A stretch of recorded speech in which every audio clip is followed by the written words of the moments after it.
Sando Trini. A San Fernando story. Rivoli Theatre. It was the countdown to Christmas and I was excited that I would be going to the Rivoli Theatre again. I was about to see another movie with my father. He was a fan of the early Western movies. We saw many movies together, while my sisters and my mother tore the house apart to install new curtains and linoleum. In San Fernando, we used the term, going to theater. My father usually began his binge watching of Western movies around the middle of November. Our nearest movie theater was Rivoli Theatre on Coffee Street in San Fernando. It was a very short walk from home. My father took my mother to a less macho movie. The name of the movie was Affair in Trinidad. The movie was making a return to theaters in Trinidad after years of worldwide distribution. They had not seen it when it was first produced. My mother was eager to see that particular movie because it was filmed in Trinidad and the female star was her heroine Rita Haywood. My father saw that movie with her only because the star of the movie was his hero, Glenn Ford.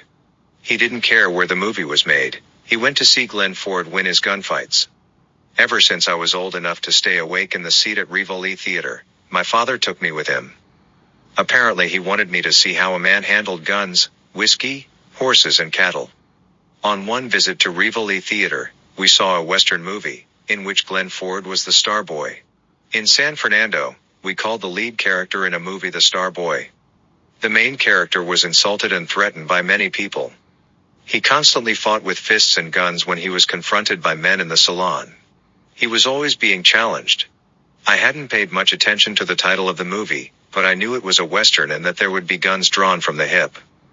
I knew that there would be the sound of gunshots echoing against the inner walls of the Rivoli Theatre. I finally asked my father, why is he getting into so many fights? Why are they trying to run him out of town?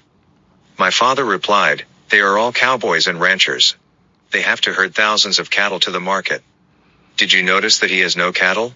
He has a herd of sheep. He is a sheep farmer among a group of cattlemen. I asked my father, is that all? My father replied, yes, sometimes that's all it takes.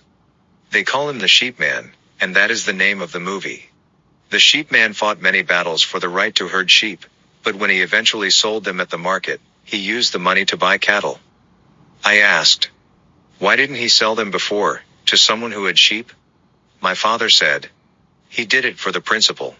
He wanted to show them that they couldn't push him around. That night, I promised myself that I would stay away from sheep. I wanted to be a cowboy and a cattle rancher. I vowed that I would have no contact with sheep nor sheepmen. I would stay true to my father's hero. I would make him my hero, and I won't let anyone push me around. Imagine my disappointment when I saw Glenn Ford again in a movie called Blackboard Jungle. He had abandoned me, my father, his sheep and his cattle. He was a school teacher, in the screenplay in which Sidney Poitier was cast as a student. He had abandoned his guns, and I was sure he had abandoned his principal, to work for a school principal. I felt betrayed, but I was sure that I would get over it in time. As the days before Christmas went into a countdown, my father and mother left us while we were preparing to go to sleep. They went to the late show feature at the Rivoli Theatre. When they left, we got up and broke loose. We exhausted ourselves from play fighting and wrestling with each other. Then we searched the house for hidden treats. We looked for whatever our mother had hidden from us. We found a bag of brown sugar and a box of white sugar. We ate anything we found which could be mixed with cane sugar, then we ate the box of white granulated sugar which she bought to make cakes. We found some fruit which she left soaking in wine. That was the fruit for our black cake. After sampling all the things we shouldn't have touched, we fell asleep on the floor at the front door. The door was securely locked and the window was partly open but jammed in place by a piece of wood. When they returned home later that night, they found themselves locked out of the house. They banged on the doors and windows, but we were all in Sugar Land. We were completely knocked out. That events that night went from soft taps on the door to bedlam.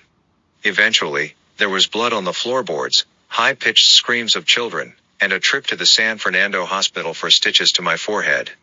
To be continued.